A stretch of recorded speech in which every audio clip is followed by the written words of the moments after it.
AP deputy CM Pawan Kalyan తెలంగాణను ఉద్దేశించి తెలంగాణ మీ అయ్యా జాగిరా అని కొన్ని వ్యాఖ్యలు చేశారు. ఏం చెప్తారు తెలంగాణ ఉద్యమకారుడిగా ఈ వ్యాఖ్యలపై? పవన్ కళ్యాణ్ గారు చెప్పినట్టుగా తెలంగాణ జాగీరు మా తెలంగాణది కాదు. తెలంగాణ జాగీరు ఆంధ్రలో అసలుదే కాదు. తెలంగాణ జాగీరు ఇప్పుడు మార్వాడెళ్ళి ఇక్కడ తెలంగాణలోకి ఏం లేదు. ఇక్కడ మొత్తం 100కి దాదాపుగా సగానికి వచ్చేసిండ్రు మార్వాడీలు. పవన్ కళ్యాణ్ రాగానే మా తెలంగాణ వాళ్ళు మొత్తం కూడా ఊగిపోయినారు. నిజానికి అందులో వాస్తవం మనం గమనించాలి. తెలంగాణ రాష్ట్రంలో మొత్తం మార్వాడీలే ఆధిపత్యం. ఇక్కడ తెలంగాణని కబ్జా చేసింది వాళ్ళే. ఈ తెలంగాణ రాష్ట్రంలో ముఖ్యమంత్రి గారికి సీఎం గారికి కుర్చీ ఉంది, అదేవిధంగా ఎమ్మెల్యేల కుర్చీ ఉంది. మిగతా మన దగ్గర ఏం లేదు. ఆదాయం మొత్తం కూడా మార్వాడీల చేతుల్లోనే ఉంది. ఇక్కడ ఉత్తమ మాటలకే మన వాళ్ళు కొట్టుకుంటా ఉన్నారు. ఇటు పవన్ కళ్యాణ్ అనగానే మా తెలంగాణ వాదులకు ఉగ్రం వచ్చింది అందరికి కూడా. అట్లా ఊగిపోయినరు. కానీ నిజానికి మన రాష్ట్రం మన తెలంగాణలో మన జాగిరి అనేది కాదు, ముమ్మాటికి మార్వాడే జాగిరే. రానున్న 10 ఏళ్లలో మనం తెలంగాణ ఎక్కడుందంటే ఔటర్ రింగ్ రోడ్డు 45 కిలోమీటర్లు వచ్చిన త్రిపులార్కు దూరంగా ఉంటుంది మనది. కాబట్టి దయచేసి ఇప్పుడు నా ఉద్దేశంలో అయితే ఆంధ్ర తెలంగాణ కొట్టుకోవడం కన్నా మన ఇద్దరం కలిసి మార్వాడుల మీద కొట్లాడడం మంచిదని అనుకుంటా ఉన్నా. దయచేసి ఈ 2 రాష్ట్రాలలో నా జాగిరి అనే బదులు మనం ఈ జాగిరిని మొత్తం కూడా కబ్జా చేసిన మార్వాడీల మీద కొట్లాడడం మంచిదని నా ఉద్దేశం. ఉత్తరాది రాష్ట్రాల మీద కొట్లాడంటారా? 100% ఉత్తరాది రాష్ట్రం మీద కొట్లాడాల్సిందే. అంటే అందరు కూడా కొంతమంది ఇదే టీడీపీ వాళ్ళు కూడా తెలంగాణ అనే పదం కూడా డిక్షనరీలో లేదని చెప్పడం కూడా చూస్తున్నాం. అదే పవన్ కళ్యాణ్ మన తెలంగాణ వాళ్ళ కళ్ళు దిష్టి తగిలి కోనసీమలో ఉన్న అన్ని కొబ్బరి చెట్లని కూడా వాడిపోయినా నాశనం అయిపోయిందని చెప్పిన పరిస్థితుంది. మరి అలాంటి టైంలో కలిసి ప్రయాణం చేద్దామని ఎట్లా అంటారు? ఇప్పుడు దిష్టి తగలదు, తర్వాత మాటలతోటి మనకు నష్టం జరగదు. తెలుగు రాష్ట్రాల ప్రజలంతా కలిసి ఉండాలి, ఉమ్మడిగా మార్వాడీలను ఎదుర్కోవాలి. మనం విద్వేషాలు రెచ్చగొట్టే మాటలు మనం మాట్లాడద్దు. ఆంధ్ర వాళ్ళైనా తెలంగాణ వాళ్ళకే నా విజ్ఞప్తి, మనము ఇద్దరం కలిసి మార్వాడీలను తరిమి కొట్టకపోతే ముందు మేము తెలంగాణ రాష్ట్రం, ఆ తర్వాత మీ దగ్గరకు వస్తారు. కాబట్టి ఇరు రాష్ట్రాలు కలిపి ఉత్తర భారతదేశాన్ని నిలవరించకపోతే తెలంగాణ అనే పదం ఉండదు, తర్వాత ఆంధ్ర పదం కూడా ఉండదు. అంటే మార్వాడి గో బ్యాక్ అనే ఉద్యమాన్ని మీరు ముందు నడిపించిన పరిస్థితి కనిపించింది. అంటే ఇంకెన్ని రోజులు ఈ ప్రాంతీయ భేదం సృష్టిస్తారు అని అనుకోవచ్చు? మేము ప్రాంతీయ భేదం కాదు కదా, మా ప్రాంతం బాగుండాలని, మా నిధులు మా నియామకాలు మాకే రావాలి, మా భూమిలో మేమే వ్యవసాయం చేసుకోవాలి, మా పంటలు మేము పండించుకోవాలి, మా వ్యాపారాలు మేము చేసుకోవాలి. ఇవాళ తెలంగాణ వ్యాపారం మాకుందా? మొత్తం కుటుంబాలు చేసుకునే వ్యాపారాలు, కులాలు చేసుకునే వ్యాపారాలు మొత్తం కూడా ఆక్రమించింది మార్వాడీలు. వాళ్ళకు వ్యతిరేకంగా కొట్లాడమని అంటున్నా. నిజానికి తెలంగాణ ఆంధ్ర ఎప్పుడూ విడిపోయింది, 10 సంవత్సరాలు అయింది. ఇంకా విద్వేషాలు వద్దు, కలిసి ఉమ్మడిగా ఉత్తరాది రాష్ట్రానికి వ్యతిరేకంగా కొట్లాడదాం. అంటే ఈ డీలిమిటేషన్ ప్రక్రియకు సంబంధించి ఉత్తరాది రాష్ట్రాలకు బెనిఫిట్ అయ్యేటట్లు ఉంది, దక్షిణాది రాష్ట్రాలకు అన్యాయం జరుగుతుందనే వ్యాఖ్యలకు సంబంధించి ఏం చెప్తారు? డీలిమిటేషన్ కనుక 50% ప్రకారం జరిగితే ఖచ్చితంగా సౌత్ ఇండియాకి మొత్తం కూడా నష్టం జరుగుతుంది. అటువంటి ప్రక్రియకు మేమందరం వ్యతిరేకము. ఖచ్చితంగా ప్రోరేటా ప్రకారం అభివృద్ధి చెందిన దాని ప్రకారమే జరగాల, జనాభా నిష్పత్తి ప్రకారం జరగాల తప్ప ఓవరాల్గా దేశంలో ఉన్న వాళ్ళం మా అసెంబ్లీ స్థానాలు 50% పెంచుకుందాం, పార్లమెంట్ స్థానాలు మేము 50% పెంచుకుంటా అంటే అటువంటి విధానం సరి అయింది కాదు.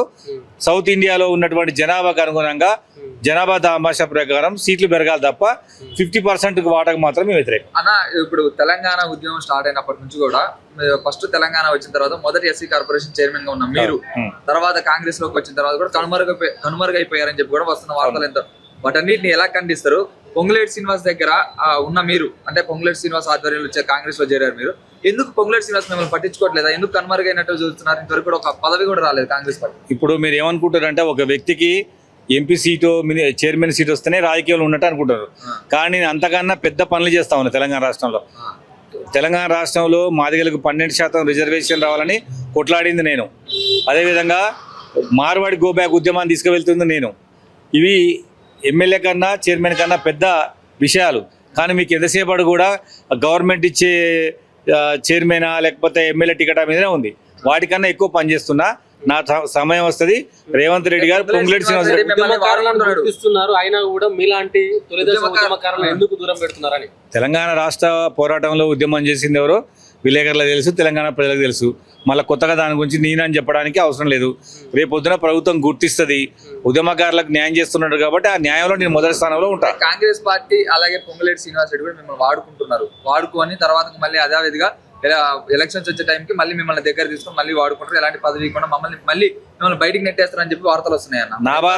నా బాధ కూడా అదే. పొంగులేటి శ్రీనివాసరెడ్డి గారు నన్ను వాడతలేడు. వాడితే నేను ఇంకెక్కువ పని చేస్తా. ఆయన కూడా నా విజ్ఞప్తి ఏంటంటే మీ తరఫున నాకు పని ఇవ్వాలి, నన్ను వాడమని అంటున్నా. వాడట్లేదు, వాడుకోమంటున్నా, పార్టీ పరంగా వాడమంటున్నా. నాతో చాలా పని ఉంటుంది తెలంగాణ రాష్ట్రంలో, ఆ పని చేయలేరు. ఖచ్చితంగా నన్ను గుర్తిస్తారు, నాకు పని అప్ప చెప్తారని అనుకుంటా. తెలంగాణ ఉద్యమంలో మీరు బాగా పాల్గొన్నారు, ఓఎన్జీసీలో కూడా మీరు కీలక పాత్ర పోషించారు, అది ఉద్యమం కూడా చేశారు. కాకపోతే మీకు ఇప్పుడు లేదు, మిమ్మల్ని వాడుకుంటున్నారని తెలంగాణ ప్రజలందరూ కూడా అనుకుంటున్నారు. వాడుకోవట్లేదు, వాడుకోమని నేను కూడా చెప్తున్నా కదా, నాకు పని అప్ప చెప్పమంటున్నా. రేపు తెలంగాణ రాష్ట్రంలో ఒక పెద్ద సంఘటన జరగబోతుంది. కృష్ణమాదిగ నాయకత్వంలో మాదిగలందరూ కూడా బీజేపీ వెళ్ళబోతున్నారు. నేను కాంగ్రెస్ లో ఉన్నా, మాదిగలందరూ కూడా కాంగ్రెస్ లో ఉండేటట్టు చేస్తా. తెలంగాణ వాదులను కూడా తెలంగాణలో ఉండేటట్టు చేస్తా. ఆ పని కాంగ్రెస్ పార్టీ నన్ను వాడుకోవట్లేదు. అంటే కాంగ్రెస్ పార్టీలో ఇంత కష్టపడుతున్నారు, రానున్న రోజులు ఏదైనా శుభవార్త వినే అవకాశం ఉందా పినమర్తి రవి గారికి సంబంధించి? నాకు చెప్పిన విషయం ఏంటంటే పిసిసి చీఫ్ గారు చెప్పిన నెక్స్ట్ విడతలో నీకు అవకాశం వస్తాని. పొంగులేటి శ్రీనివాసరెడ్డి గారు కూడా సపోర్ట్ చేస్తుండ్రు. సీఎం గారు కూడా నా పేరును పరిశీలిస్తా, నాకు అవకాశం వస్తాను అనుకుంటున్నారు. మాదిగలందరూ కూడా మందకృష్ణ మాదిగని కాదని బీజేపీలోకి పోకుండా కాంగ్రెస్ లోకి ఎలా వస్తాం అనుకుంటున్నారు? అంటే మందకృష్ణ మాదిగ దాంట్లో ఆయన ముందు నుంచి ఉద్యమాలు ఉన్న వ్యక్తి. 30 ఏళ్ల పాటు మాదిగల కోసం కొట్లాడాను. కాదా మేము డిఫరెంట్గా ఈ తెలంగాణ రాష్ట్రంలో మాదిగల జనాభా దామాషం ప్రకారం ఏమన్నాం, నాకు అవకాశం ఇస్తే కదా కృష్ణమాదిగతోటి నేను కొట్లాడి మాదిగలు ఆపడానికి, లేకపోతే మాదిగలంతా కృష్ణమాదిగలు అయిపోతారు. అంటే అవకాశం లేదనే ఇప్పుడు వాళ్ళందరూ అటు సైడ్ పోతున్నారు అనుకోవచ్చా? అంటే ఇప్పుడు మాదిగలని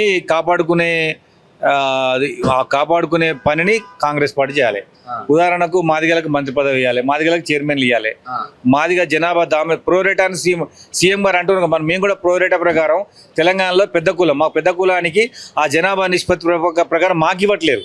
ఇవాళ 10% పైకున్నాం ప్రభుత్వ లెక్కల ప్రకారమే. మరి 10 ఎమ్మెల్యేలు ఉండాలి, మరి 17 మంది ఎమ్మెల్యేలు ఉంటే 3 మంత్రులు ఉండాలి, 30 మంది చైర్మన్లు ఉంటే 9 మంది ఉండాలి. మాకు మా దామాషం ప్రకారం రావట్లే. కాబట్టి తెలంగాణ రాష్ట్రంలో రానున్న రోజులలో మాదిగలు ఇద్దరు కూడా కాంగ్రెస్ వైపుకు అనుకూలంగా ఉండాలి. మీ ముఖ్యమంత్రి గారు అన్ని వర్గాలకు సామాజిక న్యాయం చేస్తున్నామని అంటున్నారు కదా. ఇప్పుడు నేనేమంటున్నానంటే జనాభాలో దాదాపుగా 60-70 లక్షల మంది ఉన్నటువంటి మాదిగలకు అవకాశాలు లేవు.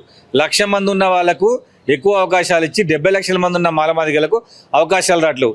ఈ విషయమైన ముఖ్యమంత్రి గారు కేంద్రంతో మాట్లాడి మాదిగలకు అవకాశం ఇవ్వాలంటున్నారు. రీసెంట్ గా వచ్చిన చైర్మన్ పదవులలో కూడా ఒక్క పదవి కూడా మాదిగలకి 34 చైర్మన్లలో ఎస్సీకి ఒకటే ఉంది. మొన్న వచ్చిన దాంట్లో బీసీలకు ఓసీలకు ఇచ్చిండ్రు. వచ్చేది ఎస్సీ కోటా ఉంటది కాబట్టి మాదిగలకు మాలకు ఎక్కువ అవకాశాలు అనేది ముఖ్యమంత్రి గారిని కోరుతా ఉన్నాం. తప్పకుండా ఇవ్వాలి. ఎందుకంటే ముఖ్యమంత్రి గారే సౌత్ ఇండియాకి న్యాయం జరగాలని ప్రోరేట్ అంటున్నారు కదా. మేము కూడా అదే అంటున్నాం. జనాభా దామాషాల్లో మేము ఎక్కువ, మాదిగలం ఎక్కువ, మాకు అవకాశాలు మేము కూడా అడుగుతున్నాం. ముఖ్యమంత్రి గారికి మీ తరఫున రిక్వెస్ట్ చేస్తున్నాం, ఇవ్వాలని కోరుతా ఉంటున్నాం. ఏం చెప్పదలుచుకున్నారన్న ఏ విషయం? ఇదే ఇప్పుడు చైర్మన్ పదవులలో ఖచ్చితంగా మాదిగలకు న్యాయం జరిగింది, 100% న్యాయం జరుగుతుంది. ఎందుకంటే ఈ కులం ఎక్కువ, ఈ కులం ఓట్లు ఎక్కువ. రేపు పొద్దున తెలంగాణ రాష్ట్రంలో ఈ కులం కాంగ్రెస్ వైపు పయనించాలంటే మాదిగలకు అవకాశం ఇవ్వాలి. మాదిగలకు అన్యాయం జరిగితే ఏం చేస్తారు? మాదిగలకు అన్యాయం జరిగితే ముఖ్యమంత్రి గారికి చెప్పి ఇంకో దఫా వచ్చినట్టుగా డబుల్ వచ్చినట్టుగా చూసుకుంటాం. టైం అయిపోయింది కదా. టైం ఎందుకు అయిపోతుంది? ఇంకా అవకాశం ఉంది. ఇప్పుడు మొన్న లాస్ట్ టైం ఇచ్చిన అవకాశం ఇప్పుడు అయిపోతుంది. రేపు కొత్త వాళ్ళకి ఇస్తుంది, మళ్ళీ ఇంకో ఏడాది అవకాశం ఉంటుంది. అప్పుడు మాకు ఏమని కోరుతా ఉన్నాం.